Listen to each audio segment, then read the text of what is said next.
Good morning.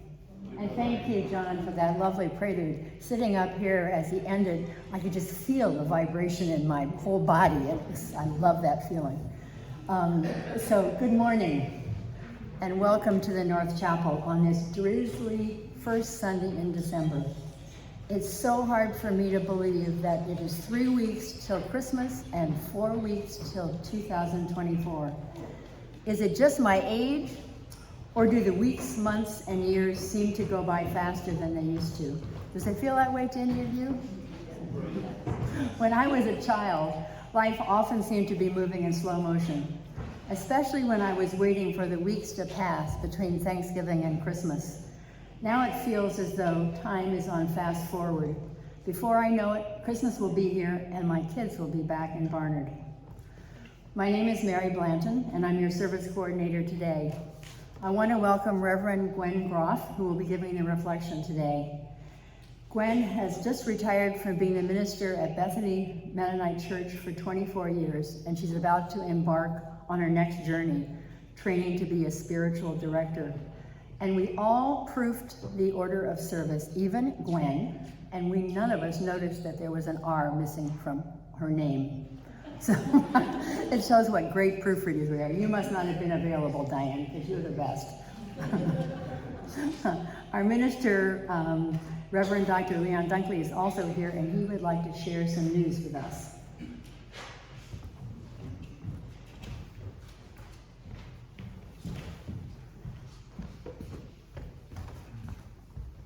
Good morning. One of my favorite pieces of music was written in 1952 by a man named John Cage, and it's called 4 minutes and 33 seconds. Does anybody know it? It was controversial. It was controversial because it was composed entirely of rests. It's a piece of music that asks us to listen to the world around us. There was a professor that came to visit my first year teaching at Brooklyn College, who played a 20th century piece that had a lot of space in it for what he was calling aleatoric sounds, or sounds that came from the world. After the piece was over, it was really hot that day, and so they'd thrown up the windows. So the sounds of the buses and the taxis and the people yelling at each other was just, pouring in from the outside. When the piece was over, they said,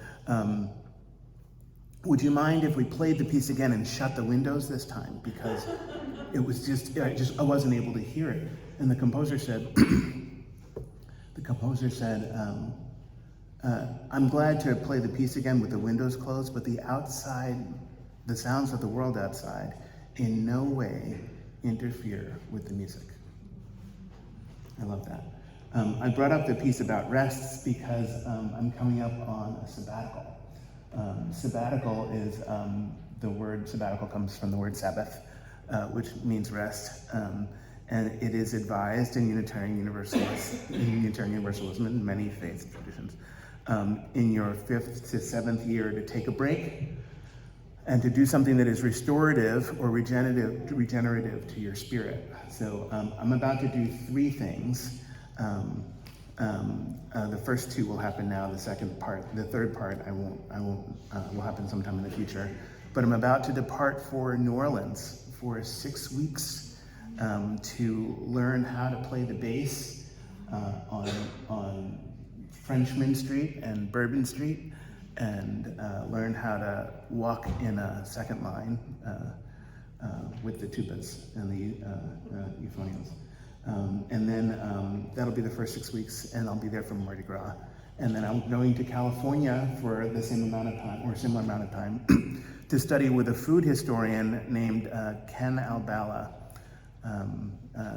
So I'll be studying health through music, health through food, and then another health piece to come in the future. But I just wanted to say how fortunate I feel to be able to take a vacation. Thank you to the board, and thank you to North Chapel and to this community. Blessed be.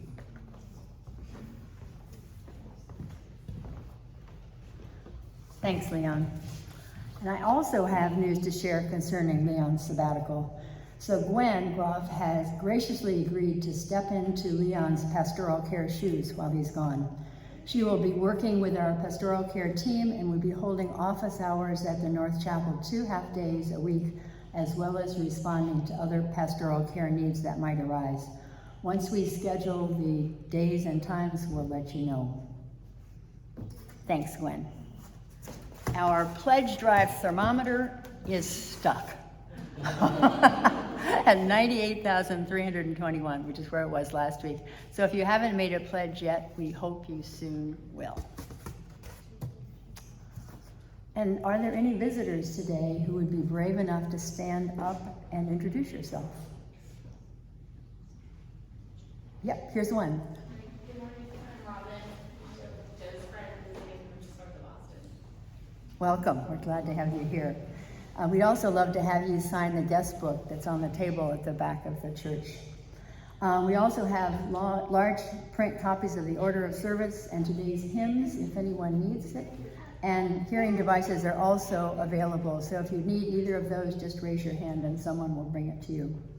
And there'll be coffee hour in the social hall, and there are goodies, I saw that. And as always, there are many things happening in the North Chapel. Eugene Friesen will be here next Saturday for a concert and also be playing as part of the service next Sunday.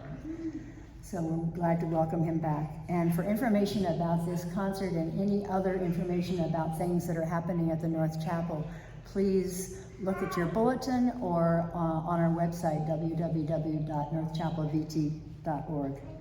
And last but not least, Tatum is here for the children. We're glad to have him. And if in your pocket or your pocketbook is anything that buzzes, jingles, or beeps, I would advise you to turn it off so that it doesn't go off in the middle of the service and you go, whoops. So Joanne, you have Holiday cards are downstairs. Are they back? I looked before they weren't. They should be back. Okay, so the Change the World Kids has a few holiday hearts left. So are there lots? All right. So if you haven't already taken one, or if you have taken one and feel like taking another, check it out at coffee hour. Our December worship theme is mystery. The title of Gwen's reflection is The Mystery of Other Selves. In explaining her title, she wrote the following: "We share much in common with all other human beings, strangers as well as our beloved ones. We can begin to believe we know all there is to know about another person, someone whom we know well. What if we were to intentionally unknow them, to see the person as mystery, capable of surprising us?" Gwen's words have percolated in my mind for the past few days. It has made me think of how often I have fallen into the trap of thinking that I know someone, only to be surprised and delighted by some new piece of information that gives greater dimension to a friend or an acquaintance. At several memorial services this year, I learned too late about the different dimensions of people that I thought I knew, and was saddened at the richness of knowing what I had missed. Do I need to unknow myself? There are times when people ask me questions, and as I answer them, I'm surprised to learn something about myself as I answer that was buried in my subconscious but not spoken. The same thing can happen in journaling as I read what I have written. As Gwen says, we share much in common with other human beings. So what keeps us from being more curious about ourselves or others we know or don't know? Why do we make assumptions about others rather than being curious about our differences?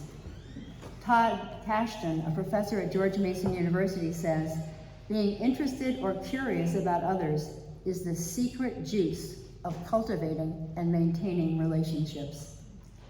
Being curious and discovering the mystery of another person often involves asking questions and then consciously listening to their answers. Kathy Tabner says, often we size up and make assumptions as we listen to others. Curious people, on the other hand, have no hidden agenda. They seek to understand the perspectives of others and are willing to sit in ambiguity, to be open and curious without being invested in the outcome. I would like to read a poem about listening. By Don Fox, titled, When Someone Deeply Listens to You. When someone deeply listens to you, it's like holding out a dented cup you've had since childhood and watching it fill up with cold, fresh water. When it balances on the top of the brim, you are understood. When it overflows and touches your skin, you are loved. When someone deeply listens to you, the room where you stay starts a new life, and the place where you wrote your first poem begins to glow in your mind's eye. It is as if gold has been discovered when someone deeply listens to you. Your bare feet on the earth and a beloved land that seemed distant is now at home within you.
That was lovely.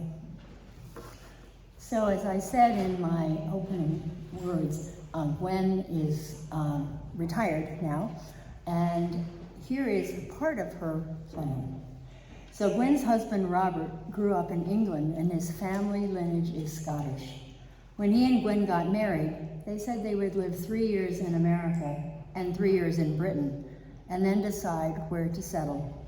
They started in the US, got jobs, had kids, and never had their 3 years together in Britain.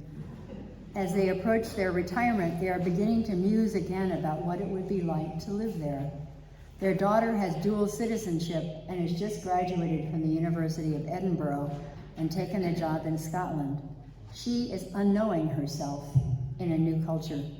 Gwen and Robert are now trying to imagine what it would mean in their 60s to unknow themselves in a different country. Welcome, Gwen. I think the video cameras are check and make sure that I'm about the same thing. Thank you for welcoming me here. It is good to see so many faces of people I know and people I don't know. I love reading fiction. Stories create meaning. They teach us how to be human. Caring about the stories of other people, discovering the interior world of another person, a person we don't know, a person very different from ourselves, even a person who doesn't actually exist, can increase our empathy. When we find ourselves deeply engrossed and emotionally invested in the lives of other people, real or imagined, we realize what social animals humans are. We learn that we are made for connection, for community. One of my favorite fiction writers is George Saunders. He is a generous and decent human being, though he writes some of the most disturbing and ethically challenging stories. He said this about fiction. Fiction is often concerned with that fundamental human question, what is that person over there thinking anyway? That really is the first step in convincing ourselves that that person over there might be as real as we are. Do you remember when you first realized that?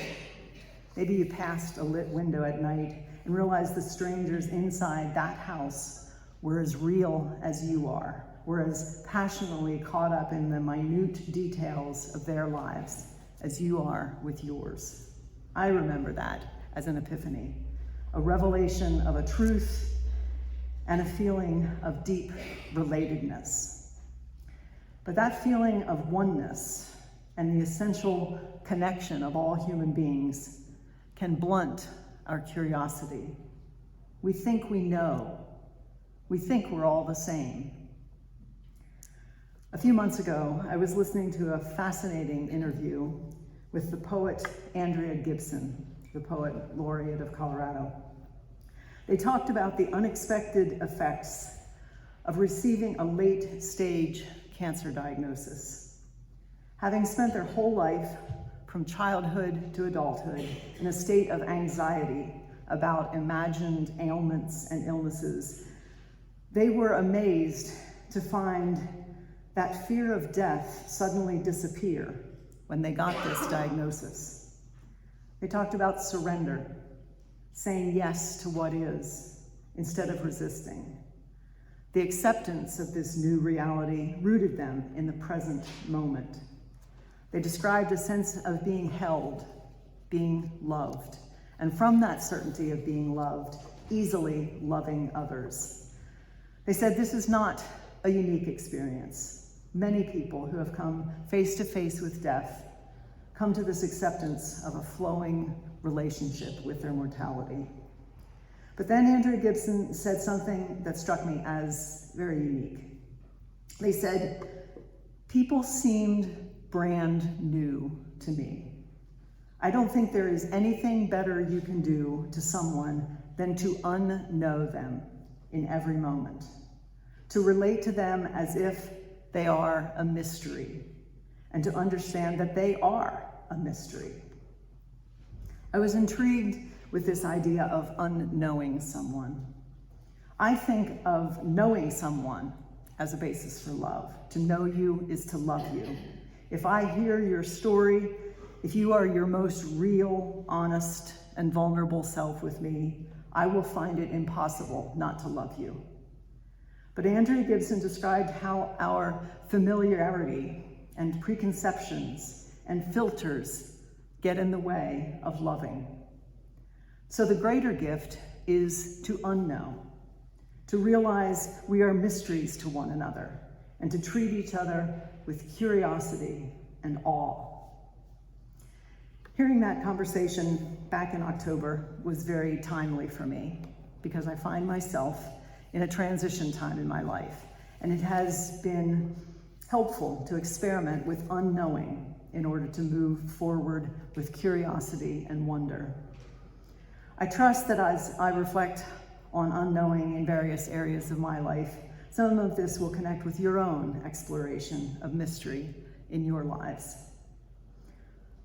First, I must unknow myself, the self I used to be. Last week was my last Sunday as pastor of Bethany Mennonite Church.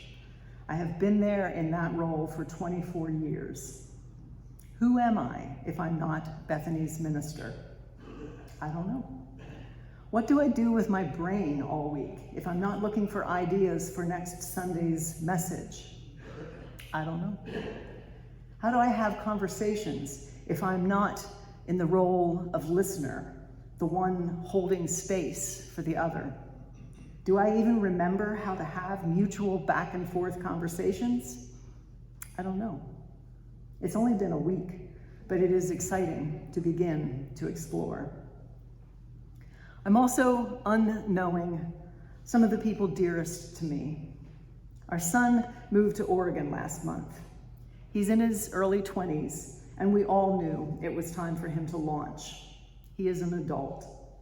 But But if you're a parent, you may know how hard it is to unknow your children when they're no longer children. And I can't resist sharing a story poem that I think demonstrates this beautifully. It's called Sentimental Moment by Robert Hirshon. Don't fill up on bread, I say absent-mindedly. The servings here are huge. My son, whose hair may be receding a bit, says, "Did you really just say that to me?" What he doesn't know is that when we're walking together, when we get to the curb, I sometimes start to reach for his hand. As parents, we are repeatedly required to unknow our growing children, and it's really good practice for everyone else. Our dearest friends, our partners, our spouses also require unknowing. Robert and I have been married for 32 years. When I married him, I knew I would never be bored. He is a quirky riddle wrapped in a mystery inside an enigma, and I knew that I would never get to the bottom of him. But after 32 years, we know each other. There's an old New Yorker cartoon that we have often referred to throughout our years of marriage. We quote it to each other when it is fitting.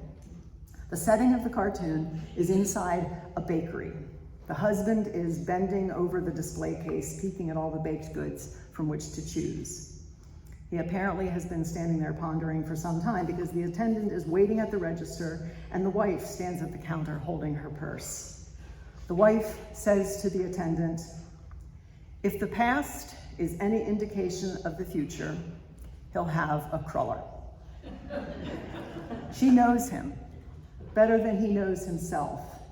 He thinks he is making a fresh, free choice, but she knows in the end he's going to have the cruller. Robert and I occasionally quote half of this caption to each other. If the past is any indication of the future, meaning I know you, I can predict what you're about to do, so you might as well get on with it. It's familiar and comfortable and safe, and it's not particularly loving. What if this time he might want a cider donut, or the carrot cake muffin, or tiramisu? To know you is to love you, but to unknow you is to free you from my assumptions, and that is far more loving. Unknowing is hard work, especially at layers much deeper than not being smug about predicting he'll have the cruller. How will we function with our partners in extremis? How will we let them be different and new? How can we remain curious when the unexpected mystery of who this person is painful? Robert had treatment for cancer 17 years ago, and this fall it's become apparent that the cancer has returned. Our plans for when to retire and where to retire have been jostled by this new information and the treatment schedule and the prognosis. But of course, at another level, nothing has changed. We've always known our days are limited, our bodies are mortal. We are learning what we have till now only theoretically understood. Human life is brief and precious, and we had better be present for it. We unknow ourselves, we unknow our dear ones. We must also unknow the people in our widening circles, from the people in our beloved community to the strangers on the street, the people of the other party, the ones who carry signs and post messages that we disagree with, that we abhor. We also have to meet those people with curiosity and openness. Not meet in the middle, but meet with interest. I recently heard that it's impossible to be both curious and judgmental at the same time. Those two attitudes engage different parts of the brain that cannot operate simultaneously. So you can be open and interested and eager to understand and curious, or You can be evaluating and dissecting and deciding and judging, but you cannot be both at the same time. The person who told me this isn't a neuroscientist, so I'd be glad if someone with more knowledge about brains could confirm the biology of this, but it certainly seems true to me from my own experience. When I am judgmental, I'm closing down, and when I'm curious, I'm opening up. When I submitted my title for this morning's reflection to Joanne for In Touch and the bulletin, I didn't yet know quite where I was going with this theme of the mystery of other selves. I just knew that I was taken with this idea of unknowing as a way of loving more openly and staying curious. Midweek, when I sent the few sentences to flesh out my title, I was a bit vague and rambly, and Joanne sent back a few clarifying edits for my approval. And she added the final sentence, "How would it be if we greeted everyone by searching for the magic in them?" And I thought, yeah, that makes sense. Whatever, that's much clearer. But the more I thought about it, the more I thought, that last sentence just doesn't sound like me. I would not say search for the magic in new people. The word magic to me has a connotation of illusion or sleight of hand or deceptive entertainment. That's not what I want to look for in a person that I meet. I don't greet people searching for the magic in them. But then I thought, Gwen, unknow yourself. Why am I feeling all pietistic and pedantic about this? What does magic actually mean? And so I looked it up. It's from the Old French magique, from the late Latin magica, through the ancient Greek magikos, and ultimately from the old Iranian mage. Through all its derivations, it refers to the art of influencing and producing marvels, using hidden natural forces to be able to help, power. Why on earth would I not want to greet people and look for the marvels and the power to help and the hidden natural forces in them?